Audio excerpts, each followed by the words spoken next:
start with the consent agenda. Anyone have a motion? The only thing I would ask, oh, sorry, never No, mind. oh. Nope, prioritization. Taking it all back. Yep. Oh, okay. Concerning the consent agenda? I'll make the motion to accept the consent agenda. I'll second it. Been made and seconded. Any questions concerning it, or corrections, say, to minutes?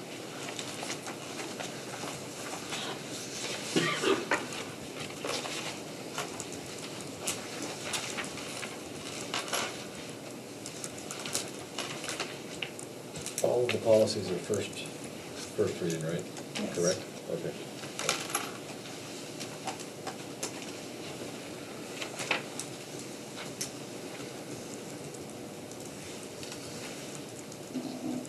I'm hearing no questions and no corrections.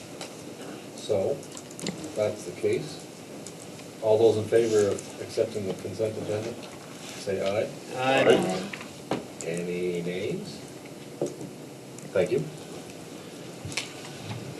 Moving on. Visitors? Should we do prioritization? We can.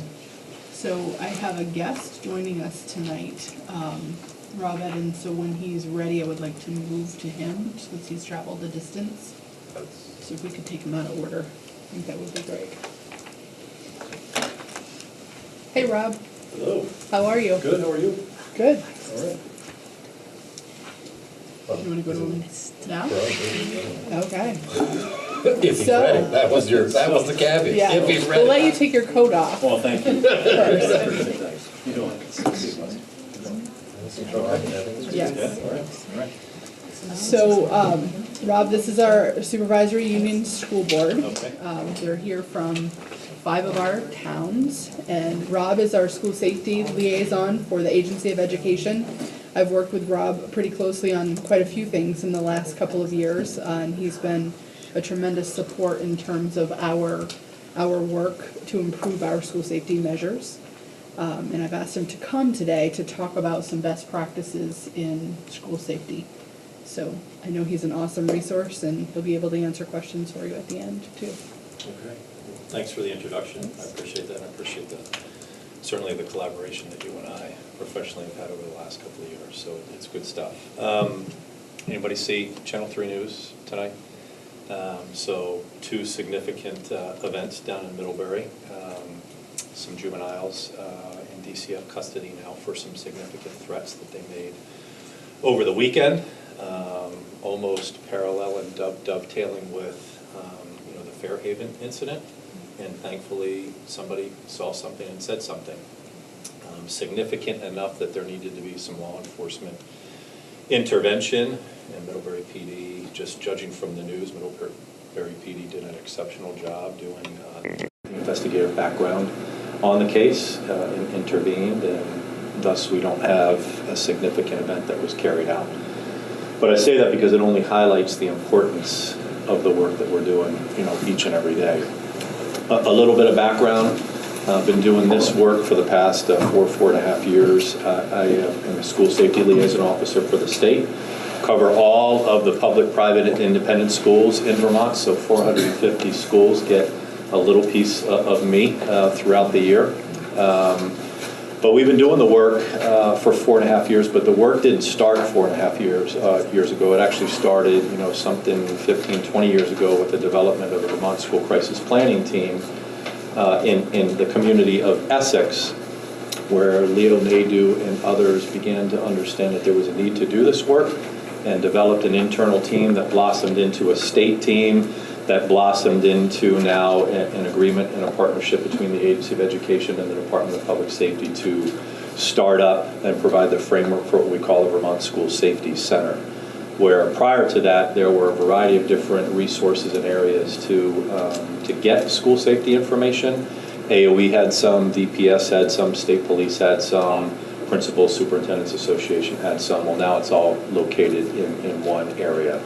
And anything and everything that is on the forefront of school emergency preparedness can be found on the Vermont School Safety Center's website. So fast forward to Fairhaven, Two things came as a result of the Fairhaven incident. One is the Community Violence Prevention Task Force that the governor initiated to try to come up with a set of recommendations and best practices that can not only mitigate the tragedies of rampage shootings, but can also work to lessen the impacts and try to find the root causes of all types of violence in our communities, from video gaming to behavioral threat assessment teams to reinforcing the importance of mental health professionals in our communities and early intervention steps and school safety best practices a part of that.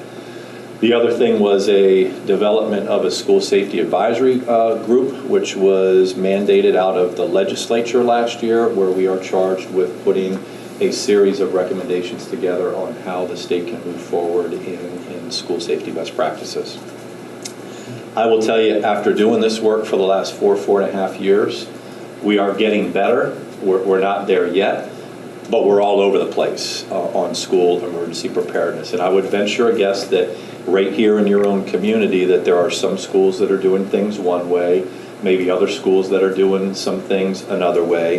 There are some schools across the state that have no access control policy at all, meaning they allow free flow of traffic in and out of their buildings 24 hours a day. There are some schools across the state that have taken intentional steps not to lock their classroom doors or provide locking mechanisms on their classroom doors. There are some schools across the state that aren't even beginning the conversations about moving beyond the traditional lockdown or ALICE or run, hide, fight, or whatever methodology you want to talk about responding to a critical incident or an active shooter. We're not even having those conversations, or they don't want to have those conversations. But slowly but surely, we're pushing this process along. And I think it's a great thing that we have a commissioner of the Department of Public Safety and a secretary of the Agency of Education that have collaborated together to work together to move these processes forward. Out of the legislature last year, two important things that came out was the $4 million in technology solutions and infrastructure solutions to move school emergency preparedness forward. That $4 million equates to about $25,000 or $26,000 for those schools that applied for those grants. So what did that buy you? Not a lot, but well thought out practices and things that maybe a school didn't have before that now they do have. It's something, and it's a start. The challenge that we have found is, what are the smart things that you purchase with $25,000, and who provides the subject matter expertise to say that's the right thing to be spending that money on. And I will tell you, in doing this work for years and years, that we have some crazy ideas out there about how we go about hardening our schools. And I am not a proponent of building walls and concertina wire and moats with alligators and that type of thing. I'm a proponent of reasonable, actionable recommendations that are going to make our schools safer tomorrow than they are today. I don't know what's going to come this next legislative session, if there's going to be more money or not. Privates and independents, the majority of privates and independents, because of the legislative funding requirements, statutorily did not get access to that funding. So publics got it if they wanted it, but privates and independents did not. I would guess, if I were a betting person, and I'm not, that if funding was to come down, that's probably where the funding is going to go. And part of the reason why is some of those privates and independent schools are the very schools that schools like yourselves may place some of our students that have significant challenges in their backgrounds, that this is not a good place for them to be. And for them not to have access to that funding was, no fault of anybody's, and certainly wasn't the intent of the governor or the legislature. It just was the statutory language that they had to work with. The other portion that came out of last year was $1 million that the Department of Public Safety and the Agency of Education are working to hire a professional services firm that specializes in working with schools to move their emergency operations planning processes forward. What I continually hear as I move across the state is, we'd love to do it, But who's the expert with that? Who do we go to provide this expertise? Who's the person that we can hire to do that? It's not like hiring a school resource officer that comes with a set of skills and is expertly and professionally trained to do that. It's a principal or a superintendent or facilities manager that we have said, well, now you're the school safety person and go out and figure it out on your own. Well, you don't do that to a teacher. You don't do that to a physical education professional. We certainly should not be doing that, for somebody that's supposed to be in charge of enhancing our school emergency preparedness. So that's an issue as well. Rob, they've already approved that? Or that's? They have already approved that. They are in the final stages of reviewing the proposals that came in from firms nationwide, and they'll soon be selecting a firm to go out and do that work. And my understanding is that work is to be completed by August of 2020. So about 18 months to go out and touch an awful lot of schools and help them move this process forward. Let's talk about ALICE, or Run, Hide, Fight, or CRAZE, which is Civilian Response to an Active Shooter event. I will tell you, having been in the business and dealing with all the different methodologies that are out there, they're all the same. They are all the same in that nobody has a newfangled way of responding to an active shooter. There are three choices that you have. You can run, which means evacuate. You can hide, which means get in some type of lockdown configuration, or you can fight. And however you want to call it, I'm going to call a duck, and that's what the methodology is. Now, how you get there, and the nomenclature or the name that you want to call it, we're all talking about the same thing. The difficulty that we have had for the last several years is that the state has not chosen what methodology that we are going to recommend for a number of reasons. One is that there's a funding component associated with recommendations, meaning if we say get behind something and we're not providing the funding to do that, it's one of those unfunded mandates that everybody gets kicked in the teeth over. As well, we have heard loud and clear that there are some schools that like the tone of one methodology but don't necessarily like the tone of the other. So 2 years ago, the secretary and the commissioner came out with a memo that said, I don't care what methodology you want to go with, you need to be doing something that provides options to schools in responding to an active shooter. And what I mean by options are the things we just talked about. Because we know, based upon reviewing the data and analyzing these past incidents, that in certain situations, staying in a locked room and hoping and praying, hope is not a strategy. We know, based on analyzing past situations, that staying in a lockdown in certain situations is absolutely the best methodology.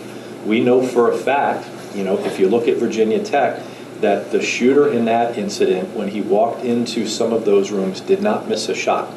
Did not miss a shot because students were doing exactly what they had been trained to do, and they were told to stay underneath the desks, close your doors, lock your doors, and wait for the police to get there.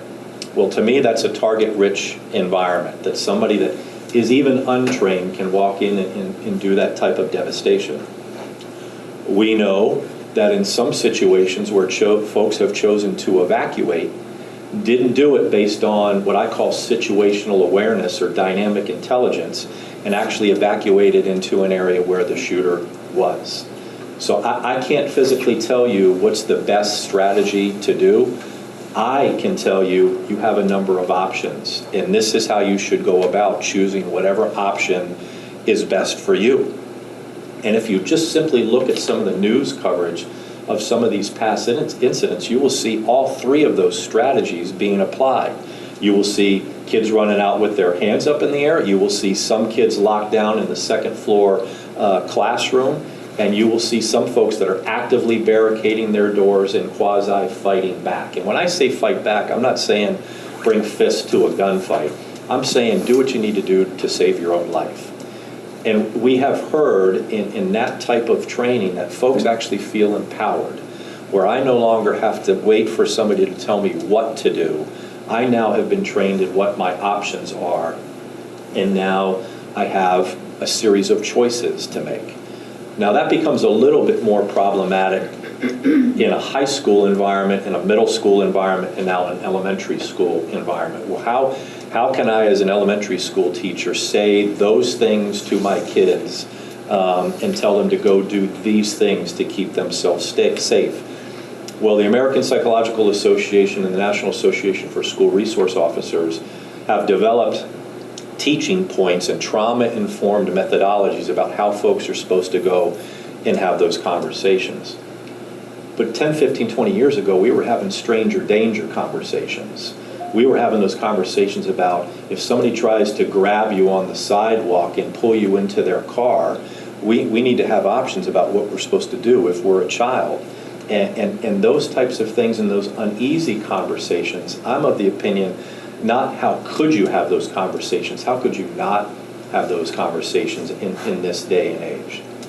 So that's kind of where we are now with this process statewide, is trying to take a holistic approach to this, where it's not just active shooter response, but it's technology and what I call a defense in depth, where it starts in our communities. It starts with a See Something, Say Something campaign, where folks hear things that are concerning, they know who to go to report those types of things. And we have seen wonderful successes right here within the borders of our state, from Fairhaven to Harwood to now in Middlebury, where folks have stepped up to the plate and they are telling folks, hey, I've got this concern.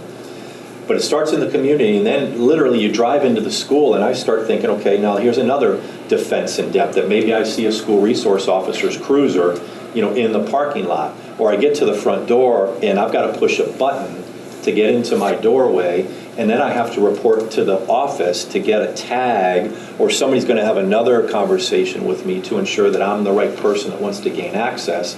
And then I get further into the school, and every door has a locking mechanism, and every student or faculty or staff member knows where they're supposed to go in an emergency. And we have a public address system or emergency notification system that if something is happening in the west wing of this building, I can inform everybody at the same time that this is not a safe place to be, and to take whatever life-saving actions we need to take. But we are also, as a state, trying to reinforce that these active shooter situations, however dramatic and traumatic they are high impact, low probability events, where the actual chances of us experiencing one of those things in our lifetime inside of a school are small. And I don't want to say no, won't ever happen, because 13 years ago, it happened right here in our state, and I get it. I live in that community.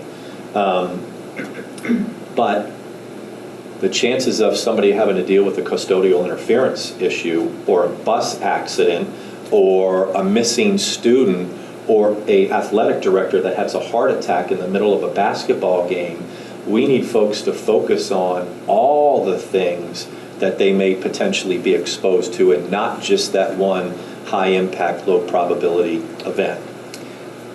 And I would tell you this, that if I had $1 to spend on school emergency preparedness, I would rather spend 75 cents of that dollar on prevention and 25 cents of that dollar on response or protective measures.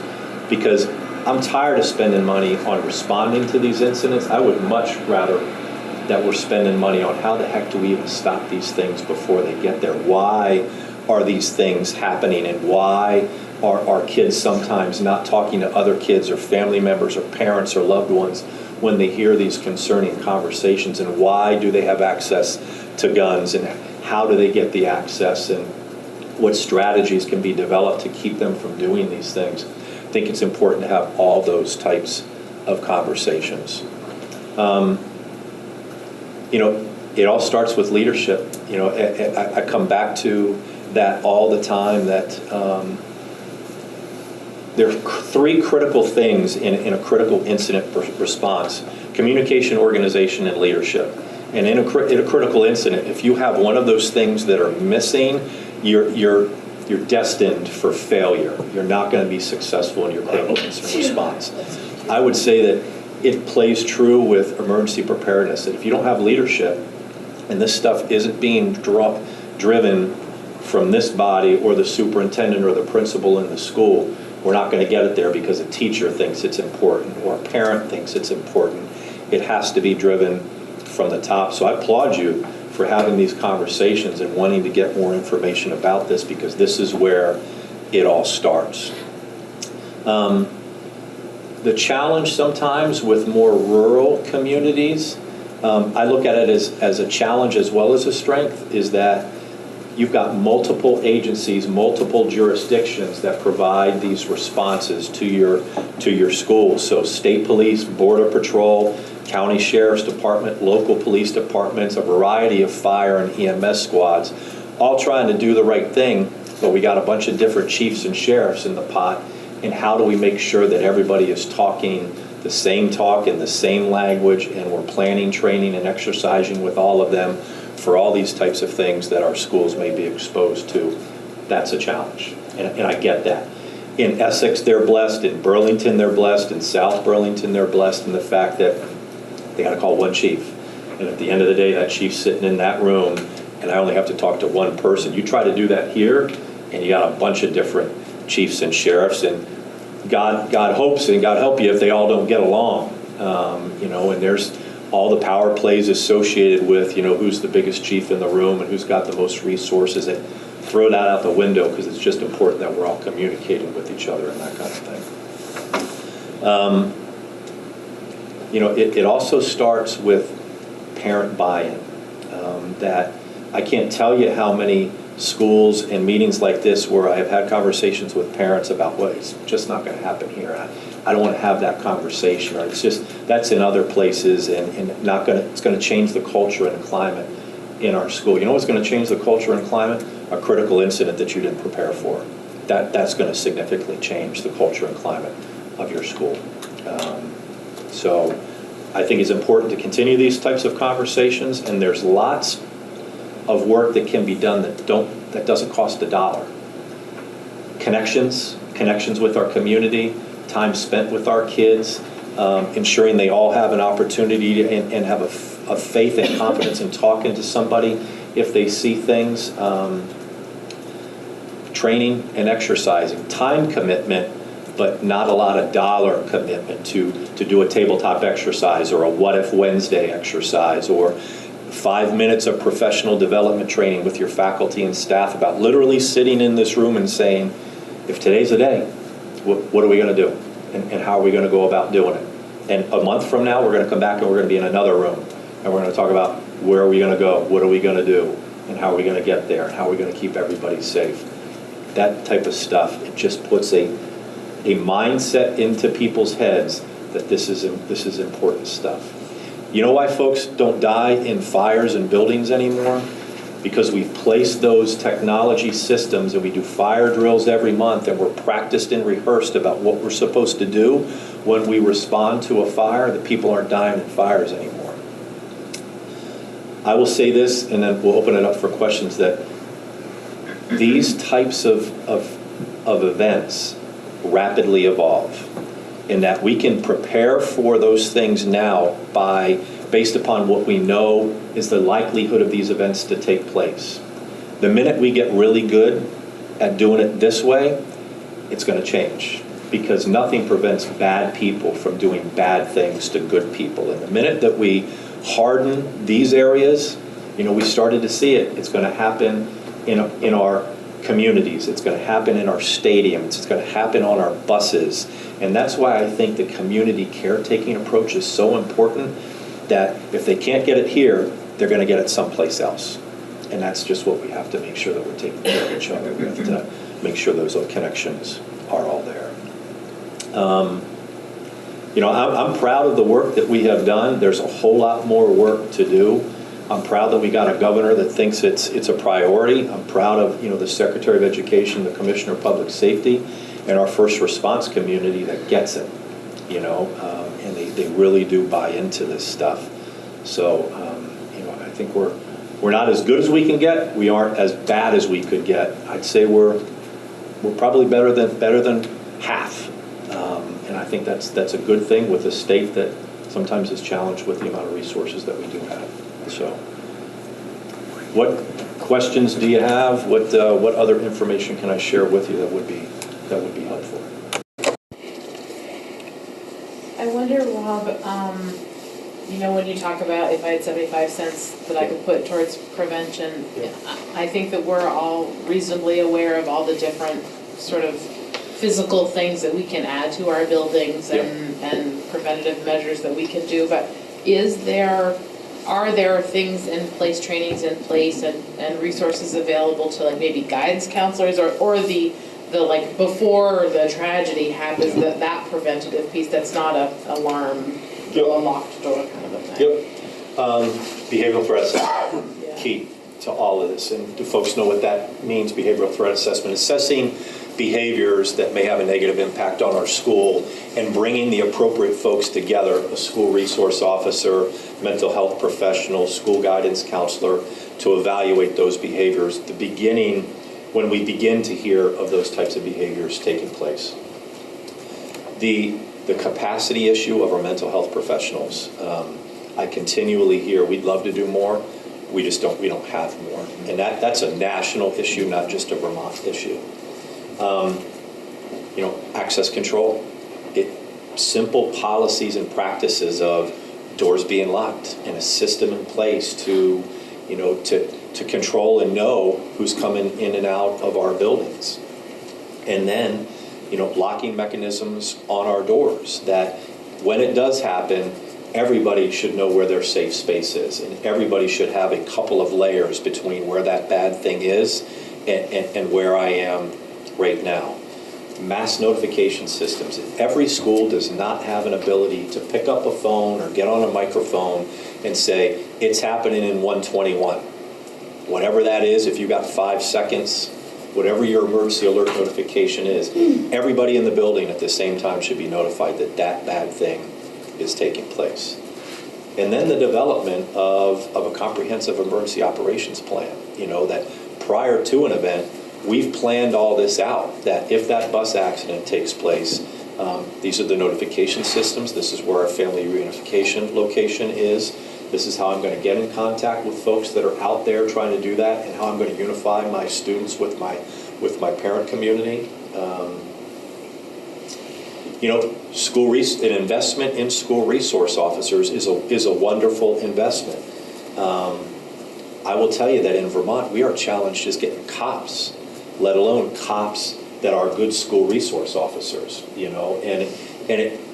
you're blessed, because I have witnessed, and there's national data that, will tell you the trials and tribulations of having bad school resource officers provide bad climate and culture in school, and there is data that will show that arrests and search and seizures on minority and underrepresented communities are higher than they are in other communities.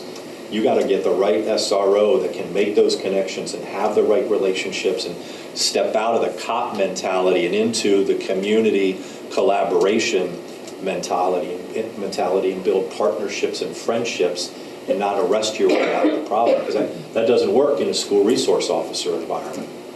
But in this state, we're challenged just to fill the ranks of our agencies, let alone find those cops that will be, good school resource officers. And so that's a real challenge as well.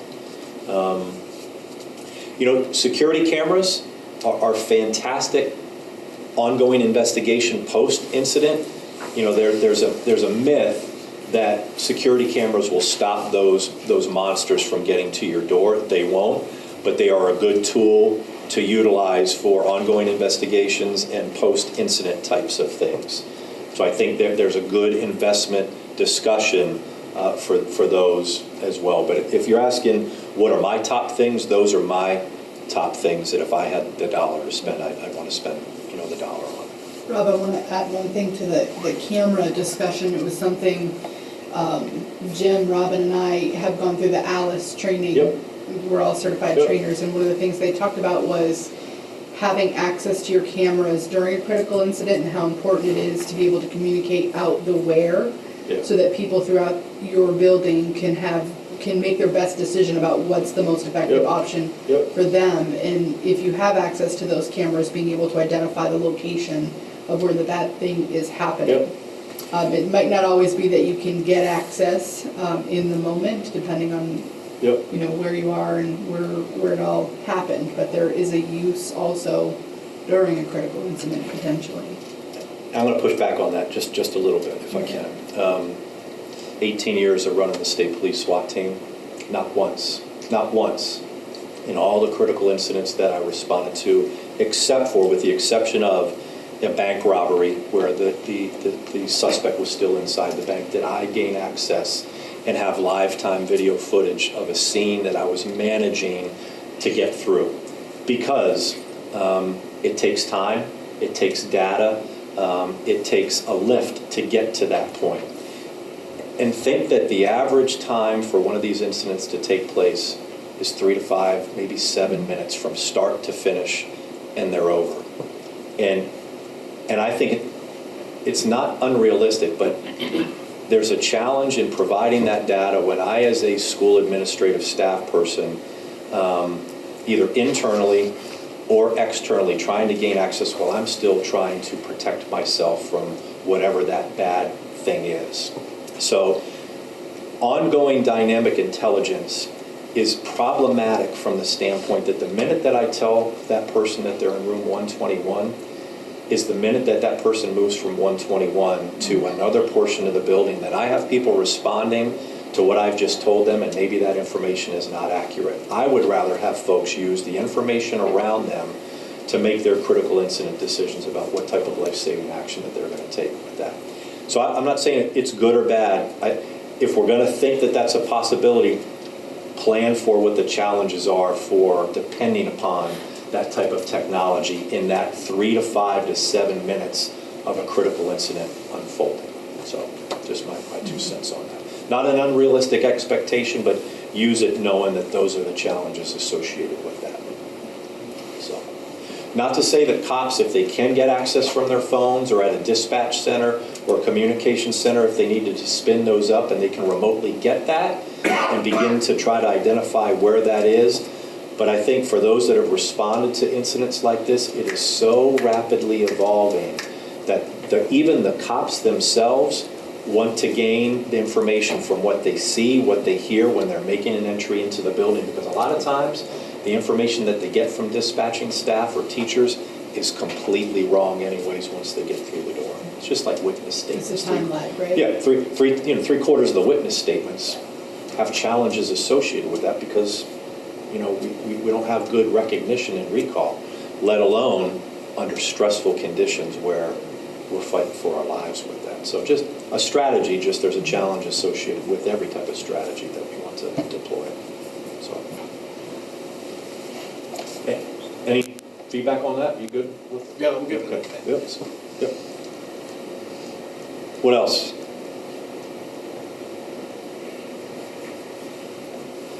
We have made the commitment to Alice, Yep. and if I understand you correctly, all of the programs do basically the same thing.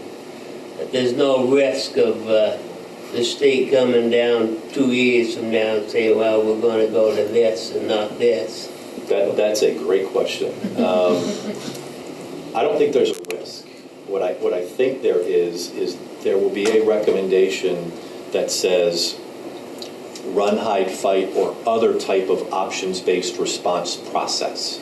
Because for 2.5 years, we've been out of the gate and running with a proprietary Alice methodology that you pay for, that schools have invested in, that I'm not sure folks want to pull back from that when they have done that, and I get that.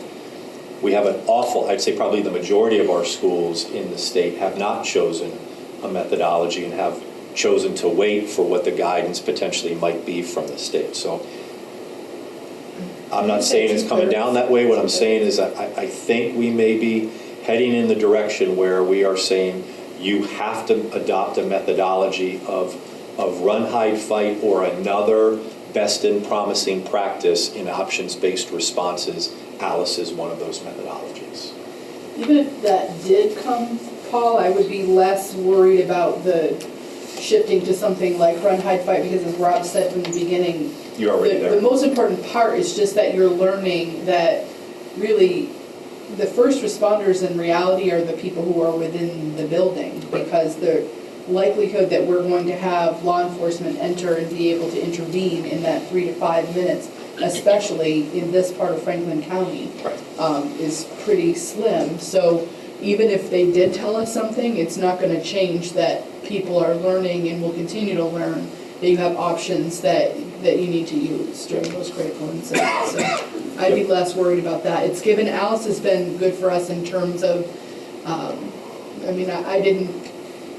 I became a teacher when I went to college, right? And they don't really teach you how to do these things. So one of the things that I really appreciate about Alice is that it has a curriculum that is helpful for us to roll out that training not only to the adults that work with kids, but for our younger kids as well. And that's been really helpful for our team at the supervisory It's a union great level process. to use as a guide. So I don't think there's a risk of saying, oh, now you have to throw that away and go with something else. As I said at the beginning, mix them all up. They're all the same. I know there are a lot of points of intervention leading up to an incident, but when you get to the moment of a school shooting, I'm just curious, data-wise, where are most of these, the perpetrators accessing the firearms from?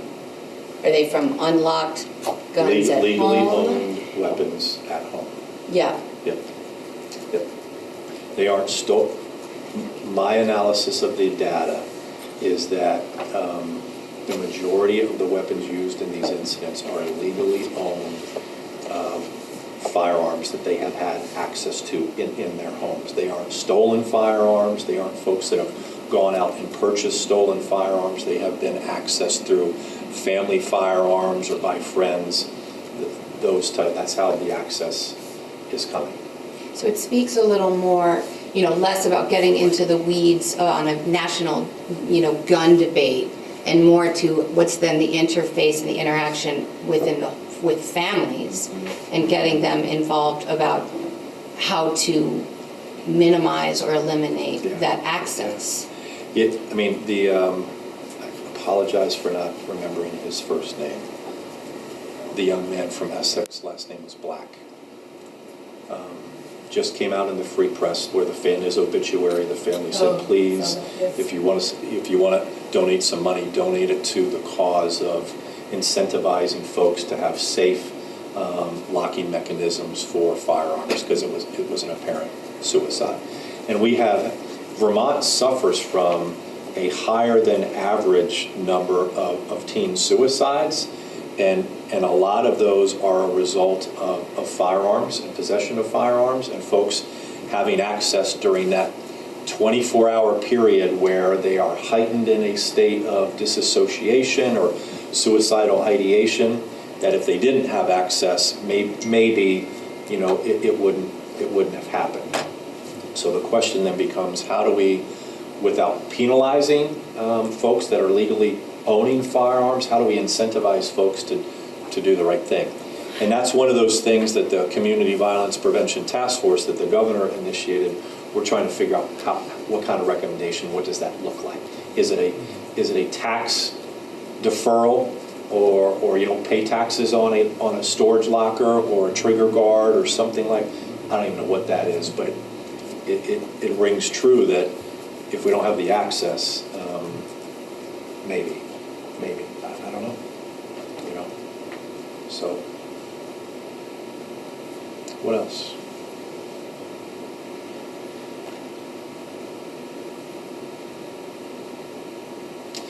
I'm sorry. No, please. So do you think then that 75% of, trying to problem solve from the ground up, that a portion of that would be improved kind of outreach and messaging to the families in our community? Because we do have, in this community, we have a lot of hunters, a lot of people. Our weapons are locked with 2 different padlocks.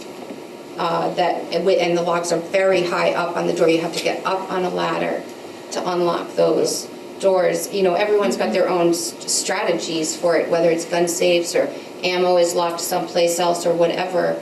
Yeah, you know, and it's not a gun issue, it's not a mental health issue, it's not a, you know, pick the issue. It's not one of them, it's all of them. You know, and we got to focus our strategies on all of those things. And this is not a fight against lawful, you know, gun rights and hunting and recreational targets, all that stuff. It's how do we stop those that are doing this stuff from using whatever methodology it is to do those types of events, and how do we provide the resources at the very earliest level that when there is a pathway to violence, that we identify those folks and get them the resources that they need to get them back on the path.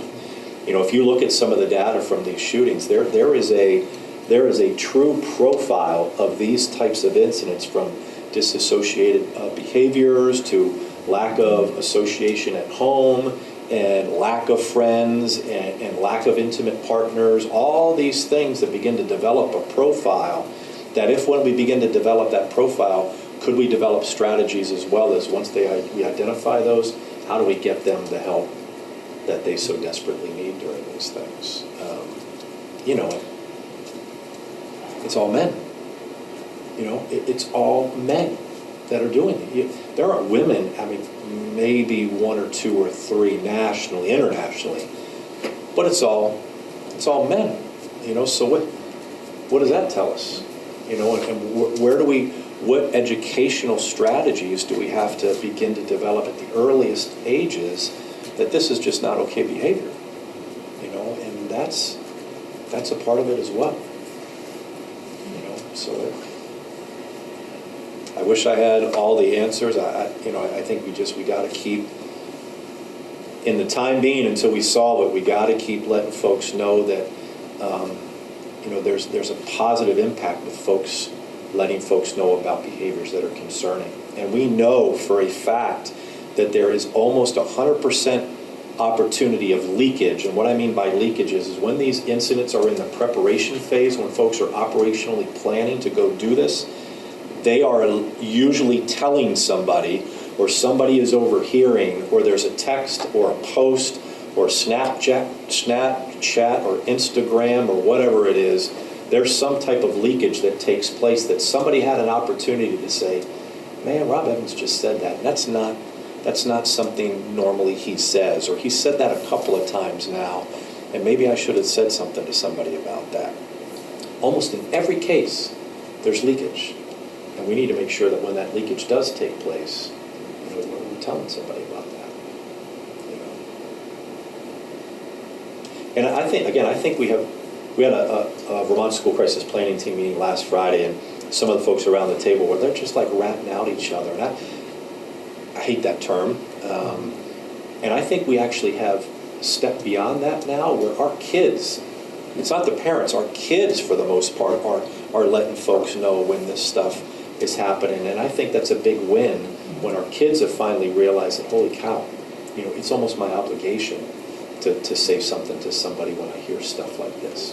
And whether it's that, or it's, hey, you know, Johnny's cutting himself, or, you know, thinking bad thoughts about not being here anymore. I mean, that's when I think we achieve success, is when all of us around these tables feel like we are invested and we play a critical role in taking care of our community at all levels.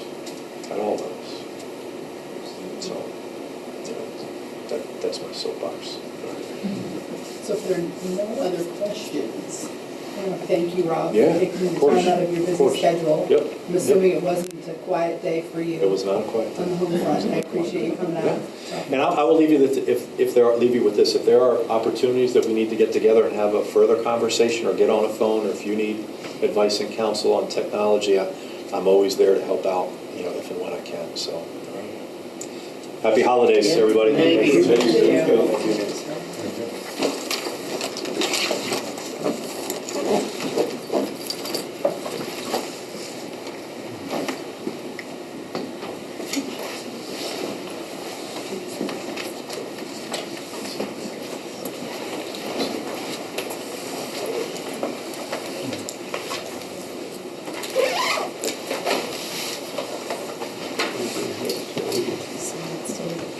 we have?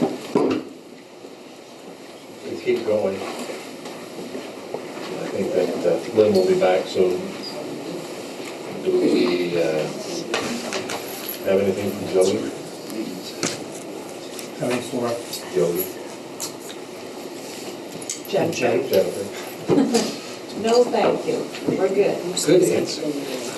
I knew that. I knew you'd like that.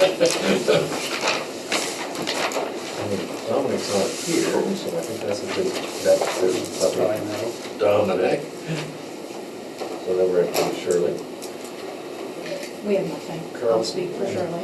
Okay, She's you have not here. nothing? Okay, she's not here, so nothing. We have nothing there. Good progress.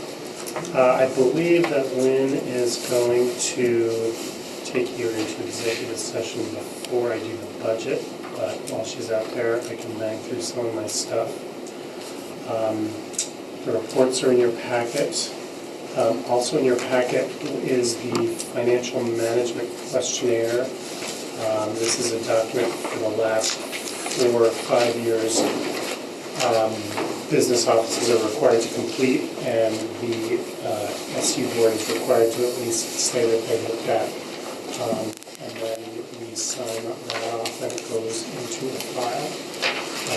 The concept is that they don't want me to be able to say, I have no idea what's going on or where all that money went, and you guys don't have the ability to say nobody ever told us that we had all these problems. So that did go out in your packet. Very little has changed since last year. And if you are so inclined, I would need somebody to make a motion authorizing the board chair to sign the financial management questionnaire. I'll make that motion. All set. Any other questions while we're on the subject? Hearing none, motion made and seconded. All those in favor say aye. Aye. Any against? Thank you. One of the board members who's not here tonight did ask me a few questions offline on it, basically around a few areas where I went in and checked, don't know.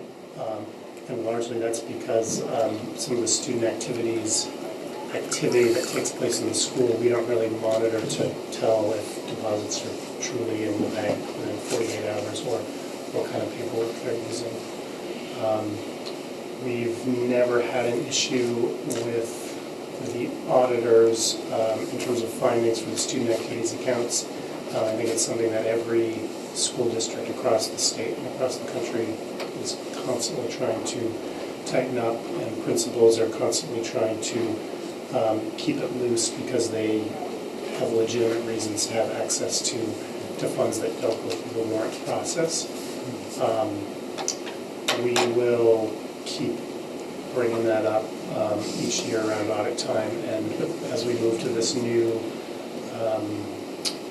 financial software system that the state is going to be providing us, we may see some changes on that going forward. By providing,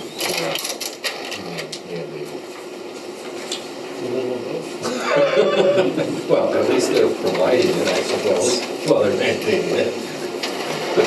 I'll make an offer that we can't refuse.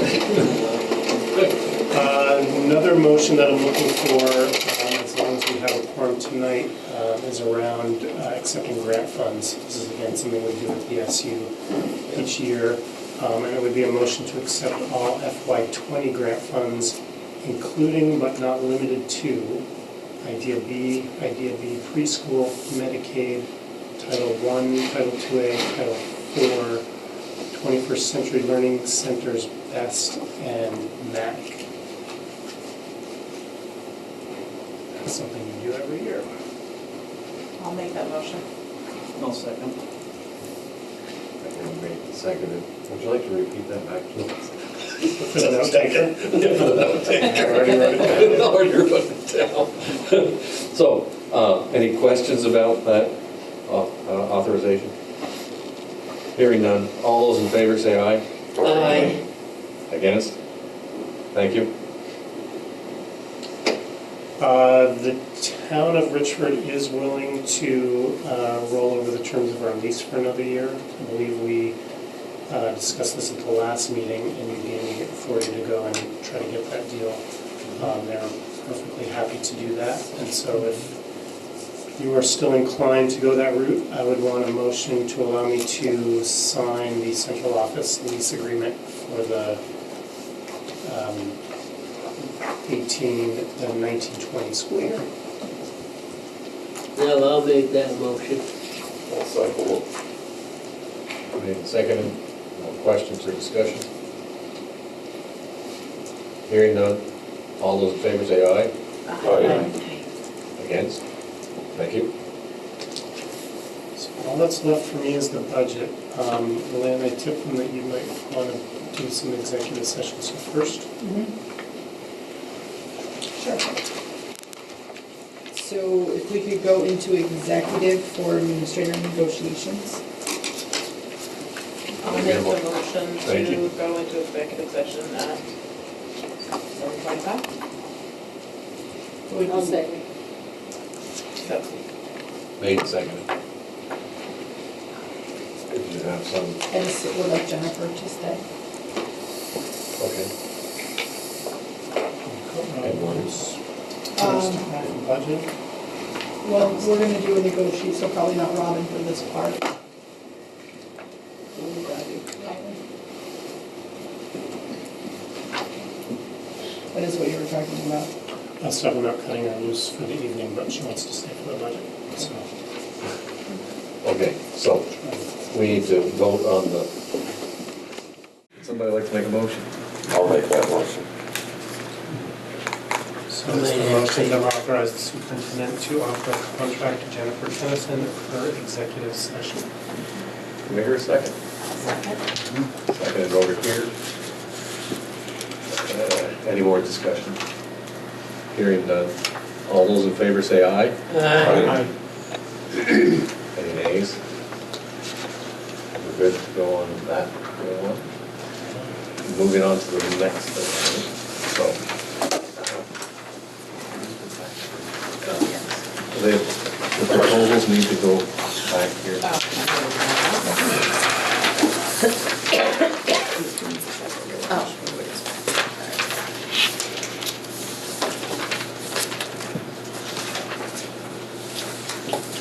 So coming around is version 2 of your budget. That's where we are. First page that's coming around is the big picture. Overall.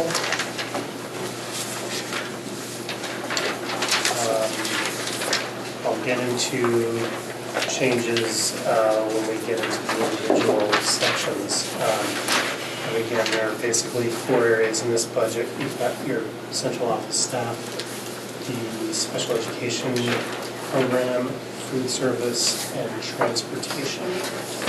I may juggle some of these lines around a bit as we get more clarity on how we're going to be reporting this to the state in FY20, but I think we're pretty close to the final version of that. We are starting to get revenue numbers for the SU. The biggest piece of that is special ed, and we got some of that data earlier this week. The last piece of the special ed revenue is harder to predict this year than in the past because we're incorporating Sheldon's special ed budget into ours, and at this point we're basically just taking their numbers and plugging them in, and we haven't really been able to vet them yet. I think we'll be close, and if we are overestimating the expenses and we come in under budget, we'll also bring in less revenue.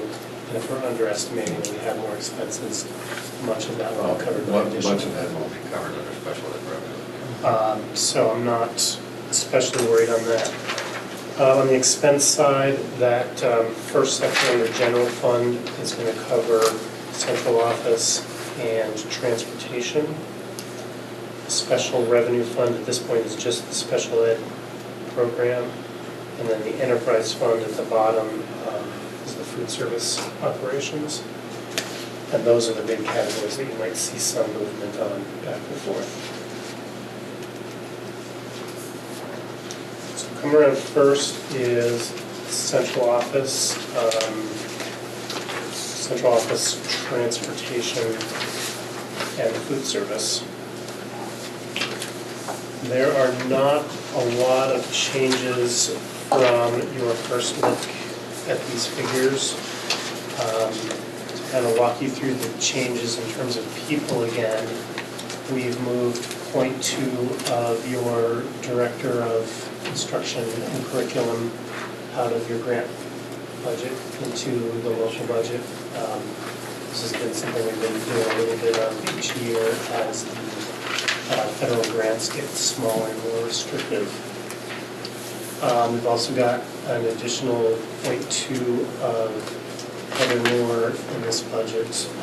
She's your after-school program director. For .8 of the time, her time is covered by the 21C grant.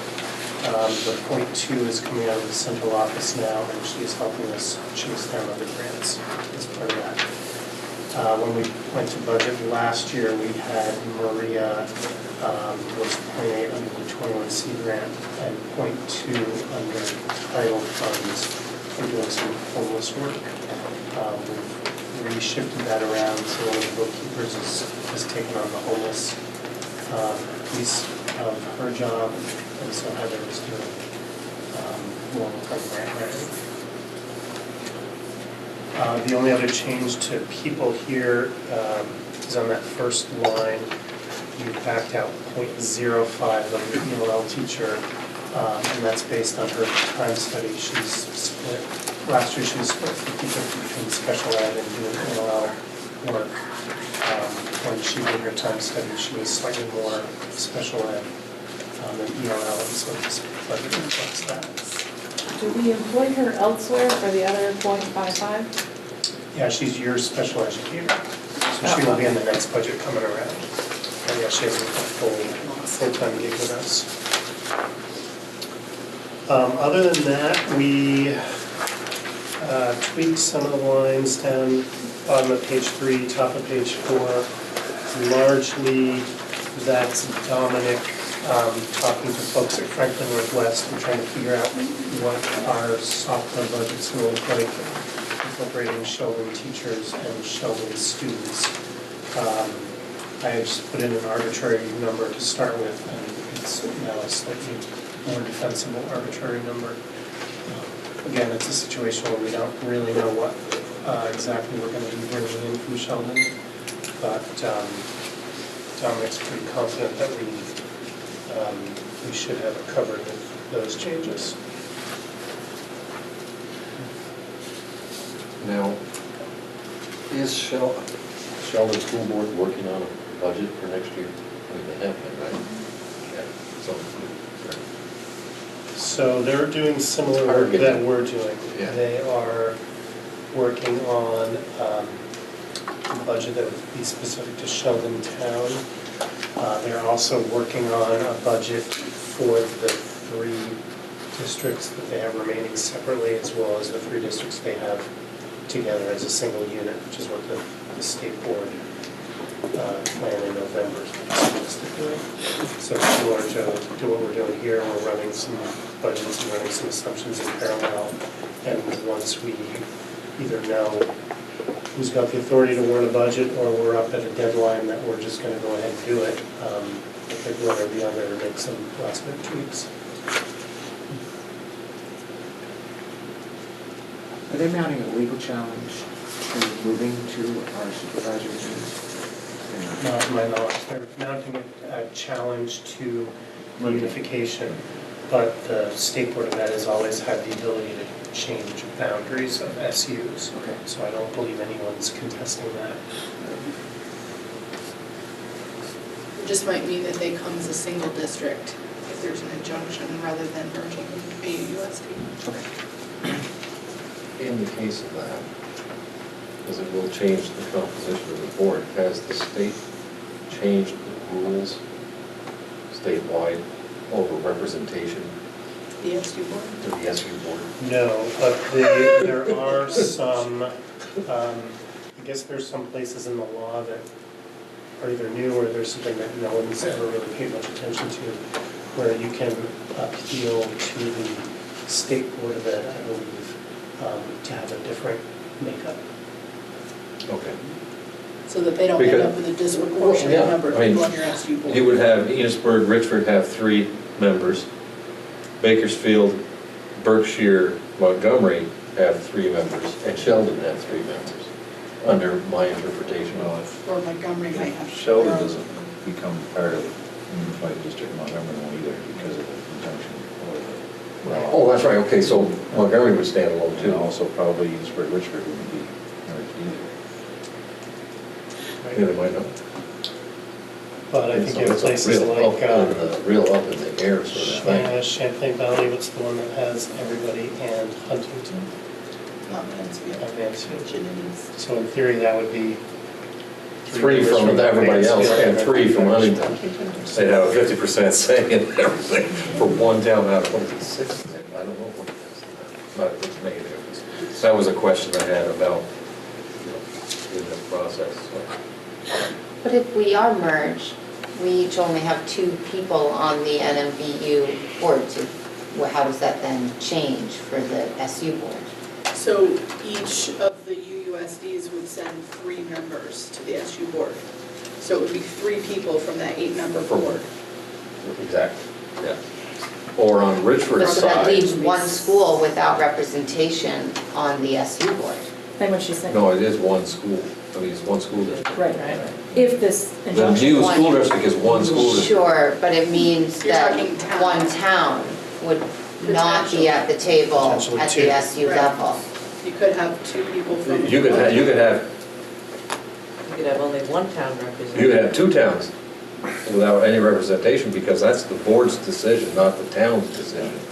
That's the new board decides who they're going to send, and they could send 2 from one town and 1 from another town, and you'd have the other 2 towns not have anybody on the SU board.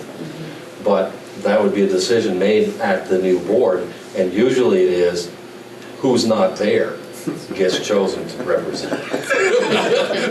It's, you know what I mean? It's not always about, I mean, it's a whole new paradigm that we're headed towards, so, It's yeah. I mean, it statute. is. It's 3 per district. Mhm. So your new district Right. is the UUSD. Mhm. So that's why it would be 3. It happens to be because there's 4 towns. There's one more town than there are seats. Right. But that's one board, and it's changing how we look at it, knowing that the people that are coming are representing all 4 of those communities in the new district.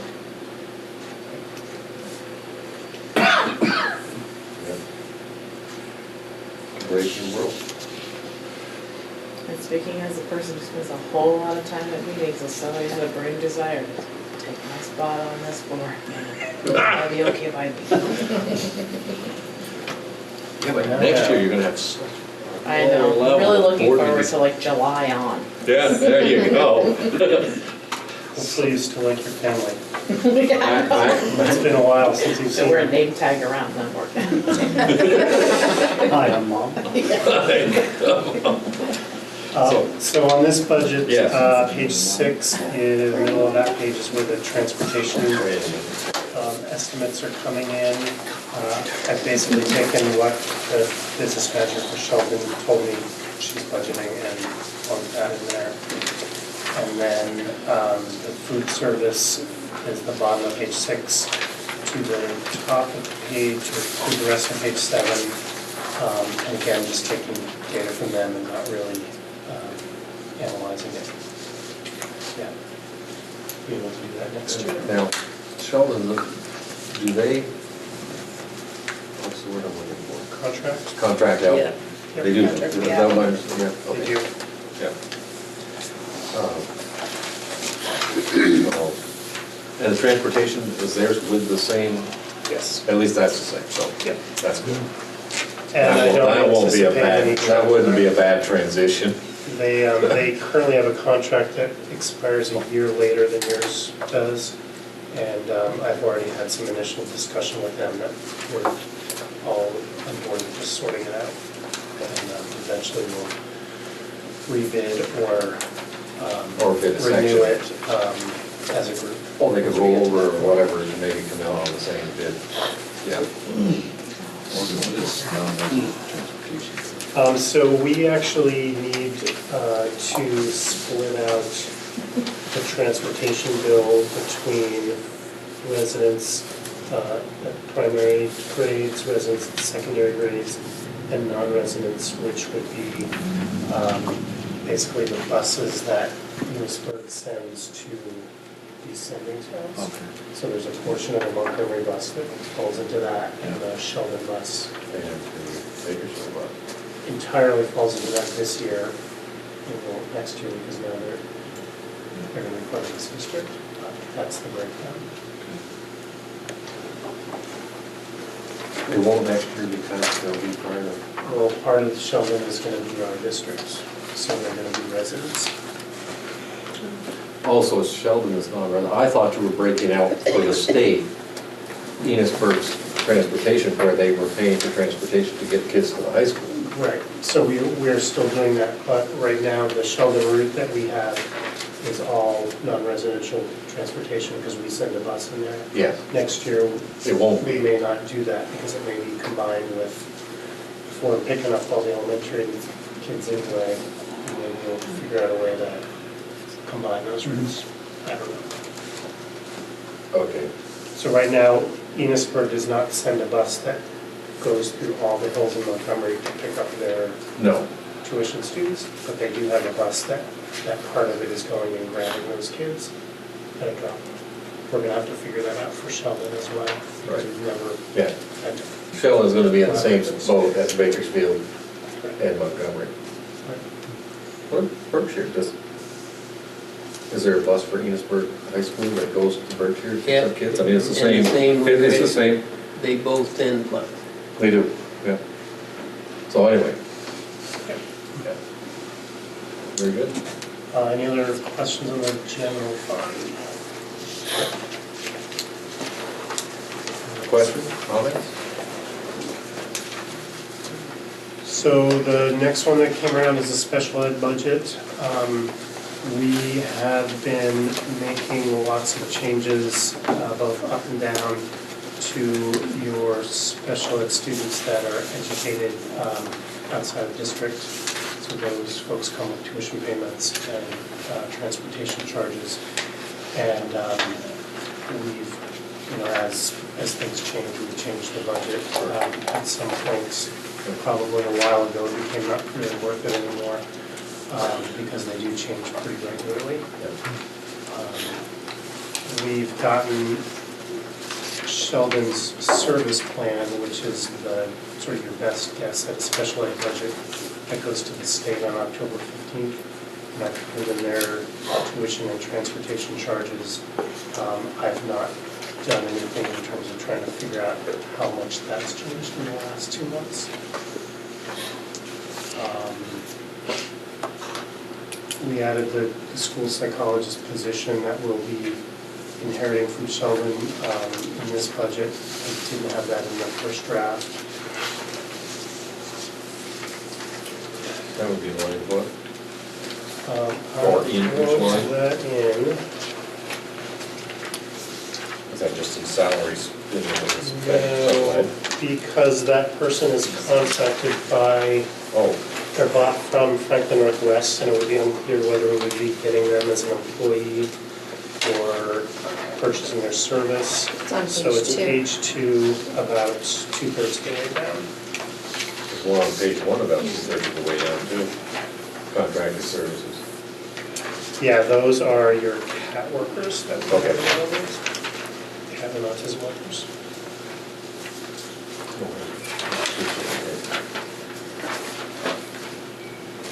so you have the best guess Sheldon numbers in here as well. Yes, Not quite as close as ours, but pretty close. Yeah. I guess.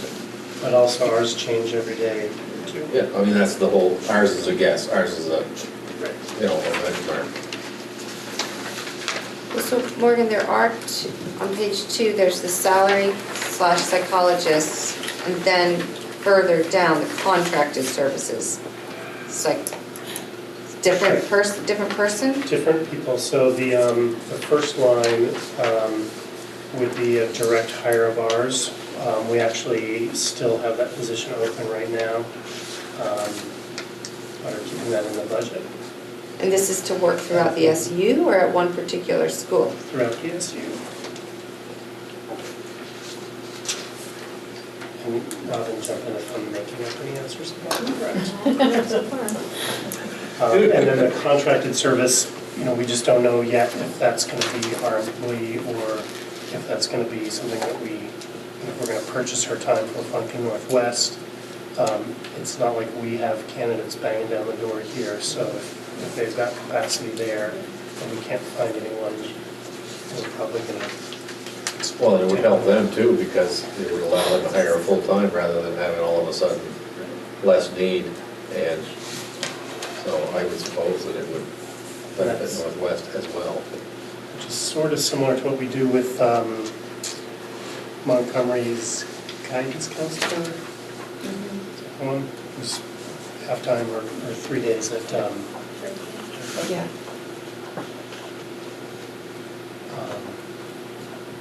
but ideally we'd be able to have candidates and have our own person.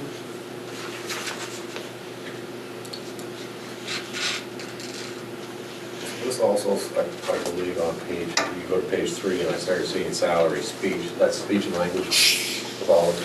These are SLPs, yeah. SLPs. It's in the budget, but do we have the personnel to match the budget? Not yet. That's, yeah, I figured that was the case. It's only been that way for, I don't know, how many years now. Can you find If you have a child contracted going to services? college, that's a great career to go into. It's difficult to hire. Yeah. And we heard recently that UVM, which is one of the only programs around here, is opening up their program to more people. With grant money associated with it to help the school. I didn't know, but it's great. They're opening up their program to more people. We haven't opened that up to too many people. They were limited in some way. we've let people It isn't that they aren't getting, they're hoping to have people come. They've been running a very small program and turning away a lot of people. They have been turning away. They changed that.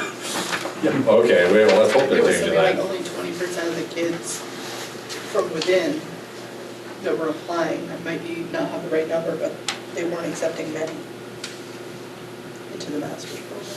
Yep. And before we leave the school psychologist section completely, Yes. that proposed amount isn't just for that 0.7 person. Point that out. Because if we were paying that, we wouldn't have trouble finding school psychologists. It includes that 0.7, and then we have pieces and parts of NCSS workers doing school-based clinician work in the schools. So that line also covers that.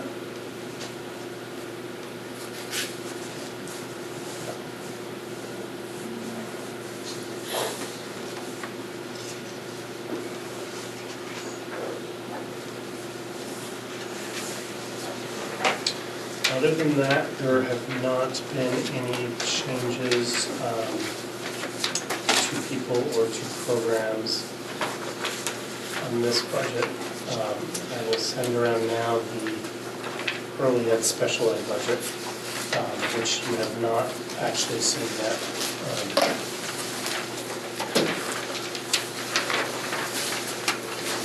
Morgan, in the summer, do you like plant a few trees to counterbalance? For this. 4 seconds.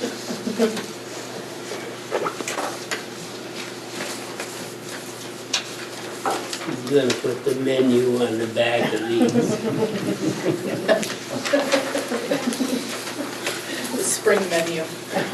Pastels. Coloring books for kids.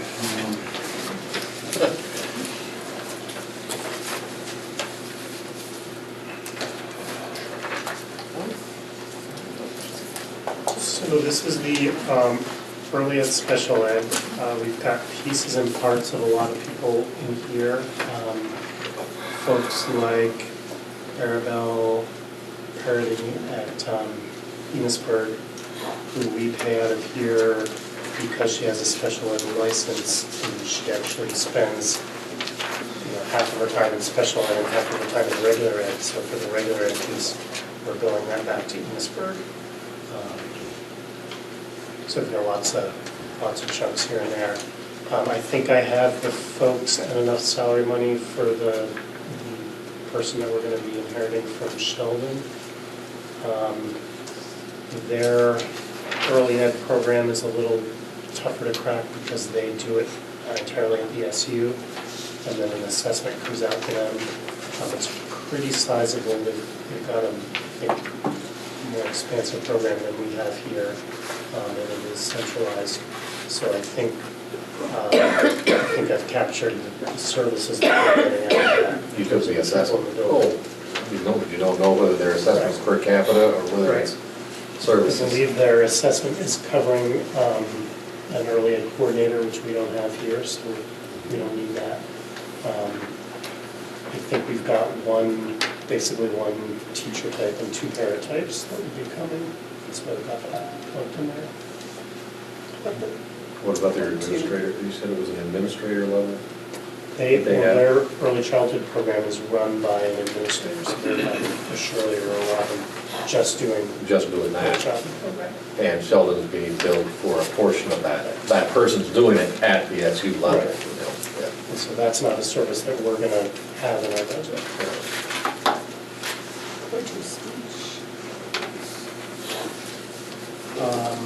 Point to speech, I think I maybe just lumped that in here. Okay. Just curious.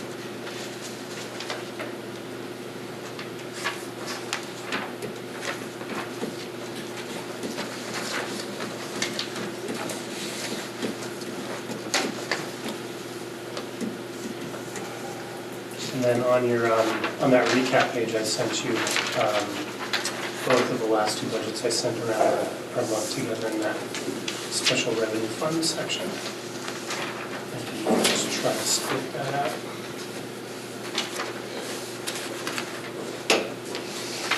Special ed and early ed special ed. Correct.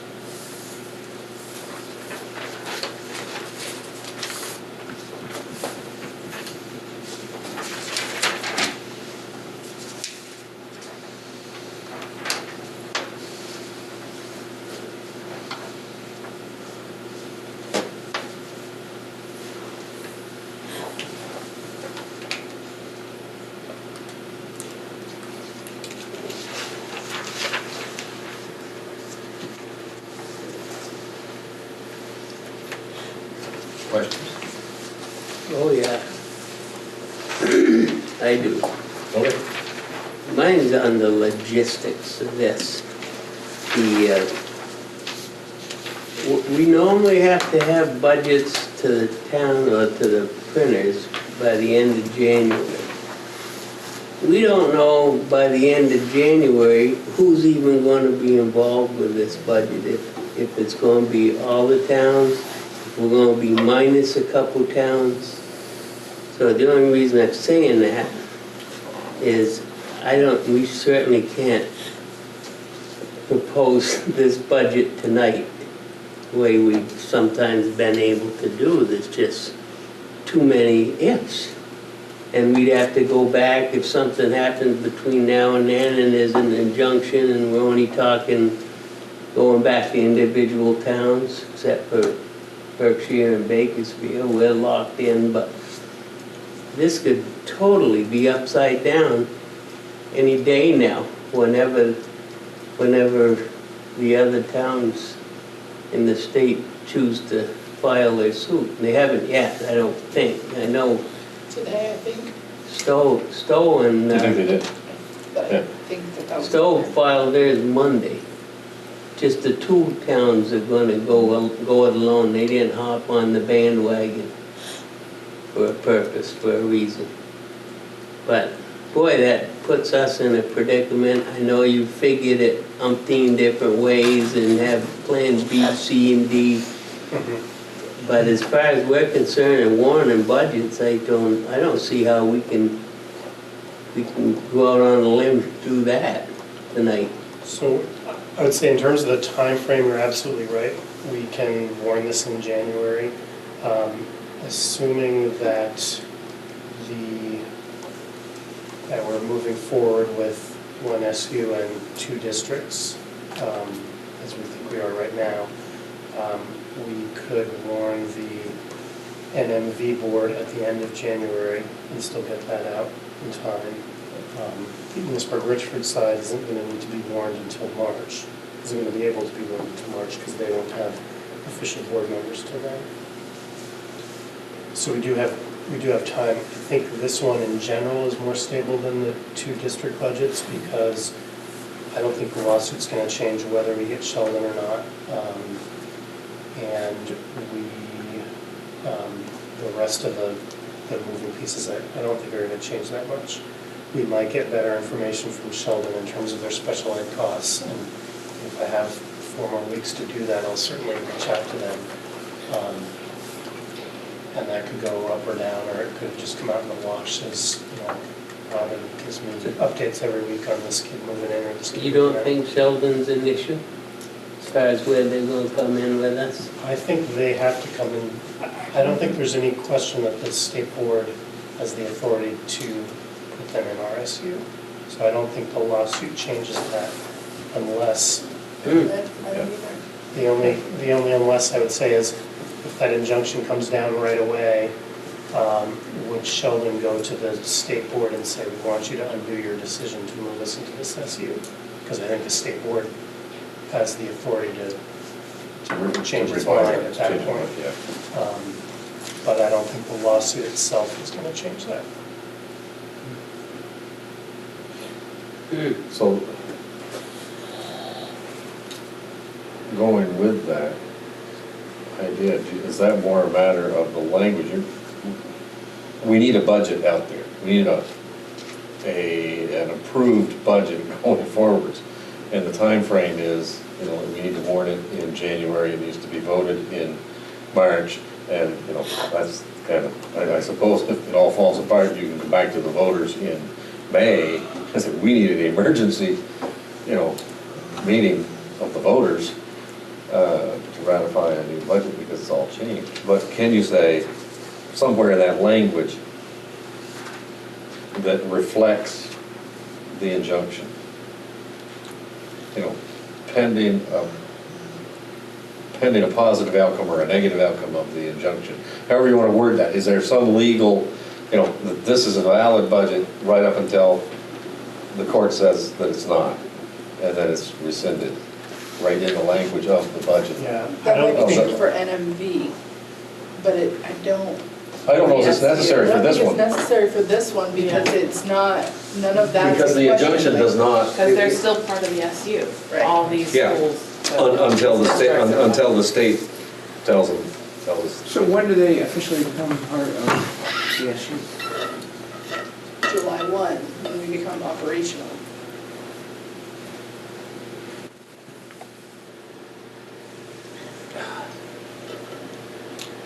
Isn't that a little weird? They don't have representation here. Oh. Well, They do. They do. Well, because January is our I'm representation. for representing the the UUSD board that they have been assigned a part of as a forced merge, right? Well, yeah, but what happens if they're not, they come here, but they're not forced to merge? If they come as a single district. Isn't, Then they'll come with their own representatives at that point. okay.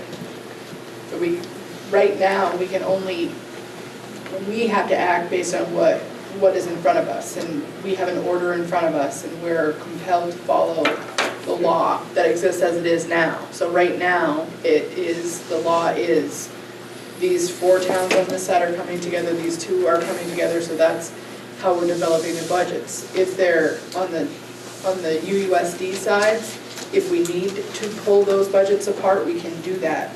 Our hope is that if an injunction is coming, that it comes before we warn that NMV budget late in January. I think we're. Yeah, we as an SU board, kind of going back to when I was a board member on the board, have always been very protective of reopening these budgets once the board makes a decision. I think if the state board says, I just took 300 kids out of your SU that you thought you had, that would be a valid reason to come back and say, we need to reopen it. The real reason to set this now is because once I know how much money you are allowing us to spend next year, we'll wait until we have as much good information on revenue as possible, and whatever we need to assess out goes into your 2 or your 6 local budgets. And that's the piece where that one, you're warning that to voters, and it's a much bigger lift to change that. Yeah. And I think that as far as this membership goes, I mean, look at our board, I think we have 9 out of 15 members here that are voting tonight, even in the old paradigm, if you will. And so we're the authority that's sending this to the voters. Now, question. Will this budget also go to Sheldon? I mean, that's what you would assume it will go to Sheldon voters as well. This budget doesn't go to any voters. Right. Oh, I suppose that's true. It doesn't go to any voters. Yeah, okay. So I think we have the authority to set this for the next year, and I think we have an obligation to move forward. And this does reflect best guesstimate of what Sheldon's, of the change of Sheldon coming into this district is going to be. So. Yeah, and whether you want to do that tonight or next month doesn't really matter to me. I'm just going to pull up the Morgan, schedule. did you go through this without the Sheldon numbers in it? I'm just curious to find out how much this budget went up without Sheldon in it. I could do that, but I haven't. When I started building this, we already had Sheldon. They're really, to the general fund piece, there are really no changes other than the transportation money that I dropped in there. For the special ed piece, it's scattered throughout. Transportation and food service, right? Didn't really change the assumption on food service, because they've got a contract that so far has been revenue neutral. Okay. So we're hoping that continues. Well, I think the question was putting the Sheldon aside, if possible, which is difficult to do, I understand. You were saying the only change in the general fund was dropping in Sheldon's numbers, transportation numbers.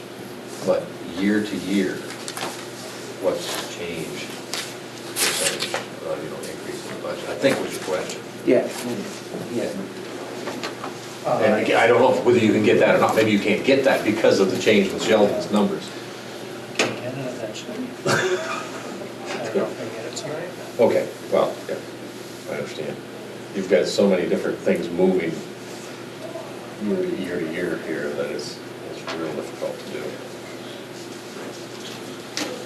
Of course, the other part of this question we don't know is what the individual assessment will be for the individual districts, because we don't know how many there will be.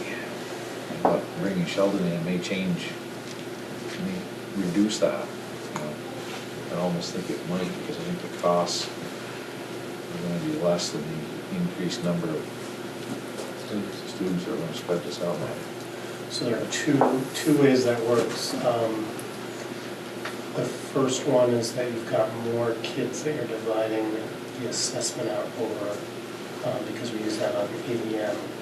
And that, in theory, should benefit Richford and Enosburg a little bit, because that side has the same number of kids, and then the NMV side is going to have more kids. And then once you get down to the tax rate, it's going to help the NMV side, because the tax rate is based on per pupil cost. And now they're getting to divide an extra 300 kids into their budget. And in theory, you're going to see lower per pupil cost. Across the board, Morgan? Well, across the board, it'll be more impactful for the central office, since we're not really raising any costs there.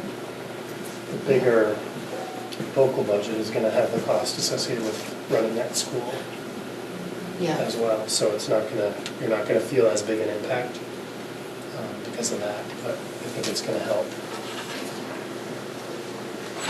What is me the thought here for this, because this really is not strictly this budget, but what is Sheldon's tax rate compared to our current school tax rate in Franklin Northeast? I believe that on that side, it is below Berkshire, but above Montgomery. And I think if you look at all of the entire SU, it's probably below Enosburg and above Richford. Kind of in the middle. Which, So the cost With- per pupil is with- lower, right? Or that's the cost per pupils. it is? Yeah, so lower than, I'm guessing lower than Berkshire, Bakersfield, and Enosburg. Yeah, Bakersfield's is the highest, I think. For the most part, our county is all in the same pretty narrow band when you look at the state. Yeah, the differences aren't that big, we're all, we're below the state average, well below the state average. So if transportation costs didn't go up at all, which we know that they do, if you just look at the general fund piece, central office and transportation together, the budget would have been up 4%. And that's the best quick math that we can do. I can drill down more in the special ed realm if you want. It's And kind that of, would take longer. it's kind of a moving target, especially. So I think the question we have before us is, if somebody wants to make a motion concerning, do you want separate motions for each of the three budget categories, or is it just in? If you are ready to make motions tonight, it would be two separate ones. One would be for the general fund, and one would be for the special programs. General fund, special programs. So is somebody ready to make a motion, or do the consensus that we put that off until January and have a meeting in January? I'll make a motion A motion has been made. for the general fund. for the general You want fund. two separate ones, right, Mark? Yeah. I'll second that. So it'd be a motion to approve the FY20 general fund budget in the amount of $3,861,662. That is exactly the number I had. You had it in my more. head, yeah. Yeah, exactly, right. Words are Didn't leave out? There you go. Seconded. Any more questions about the general fund budget? Comments? Hearing none. All those in favor, say aye. Aye. And against? It passes. I would entertain a motion concerning the special ed, special services, special ed, Special programs. special programs budget. Motion to approve the FY20 special programs budget in the amount of $5,582,198. I hear a motion. Do I hear a second? Second. Seconded. Any more questions concerning special services budget? I'm not hearing any. So, all those in favor of passing the budget, say aye. Aye. Anybody who's saying nay, now is your time. Hearing none? Okay, passes. So, we have set two budgets proposals. Guessing that's all you want to hear from me. You don't have it yet? Sounds good. Okay, so.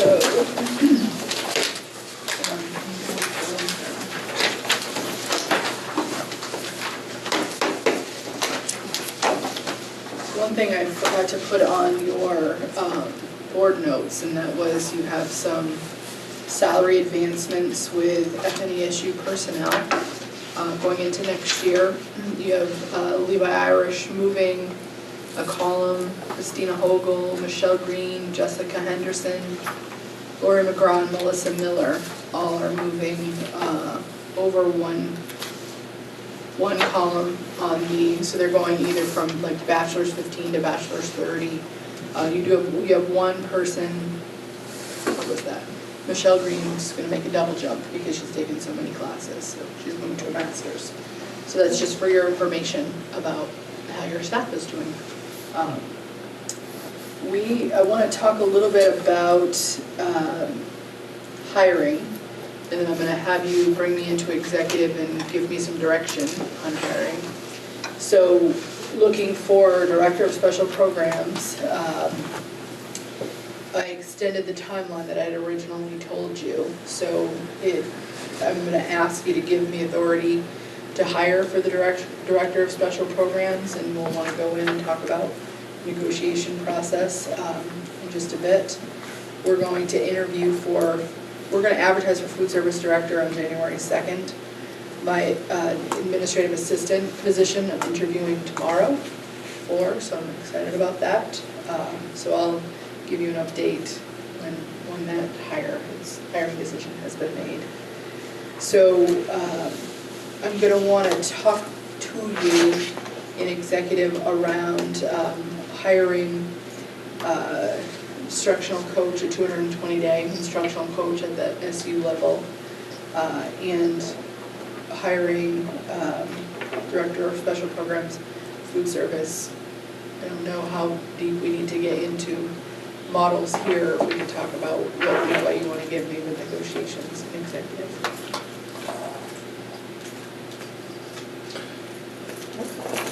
Want to go into any more specifics? Well, here's my Do you have question. questions Do we about want to do this at the end? This is the end, This is. I believe. Have you got all other items taken care of? Yeah. Unless the board has anything. I think what I'm hearing is that you just passed your budget, so one thing I'm going to put in designate is you would like me to cancel the January 7th SU board meeting? Oh, do you have to, really? Okay. I take that as a yes, then. Merry Christmas to you all. That's great, thank you. Okay. So if we were to entertain it, and I'm just not asking for a motion, but just clarification. Yeah. If we go into executive session and we discuss this, then we come out, it's merely, what we're going to be doing probably is them authorizing you to hire according to what we have discussed in executive session. Right. And then that's it. Okay. So. Should they do motions granting the authority, are you thinking first? And then go into executive for them to give me direction on? Isn't that? Probably need to have a conversation with executive first before they can tell you to do Yeah, it. I would say that probably that's the normal way that we would do it in that order. My question is, who needs to stay here for that conversation? I mean, the board, yes, but can we let some of their I think we can. other staff go, when we're at that I think point? just the board is fine. And we're- Yes. Morgan Sorry, loves it. Morgan. I never get to let him go when we're talking about money. So, and. The one time I did. Then we had to We spend were all night texting him. texting him. Oh, yes. So that's where we are, I think. It sounds like we need a motion to go into executive session, I'll make that motion. and somebody else to second that. I'll motion. second it. Been made and seconded. All those in favor of going into executive session, please say aye. Aye. Any against? Thank you. Temperature. I would entertain a motion. To allow the superintendent to hire instructional coach, special ed director, and food service director away from the table for guidance in executive session. Would like to make that motion? I'll make it. Made and seconded. All those in favor of, say aye. Aye. Against? Thank you. Any others at this time? No. Hearing none, I'll make a motion. Second it. I hear a motion and second to adjourn. All those in favor say aye. And somebody else say no. I just had a realization that this is likely the last SU board meeting for several.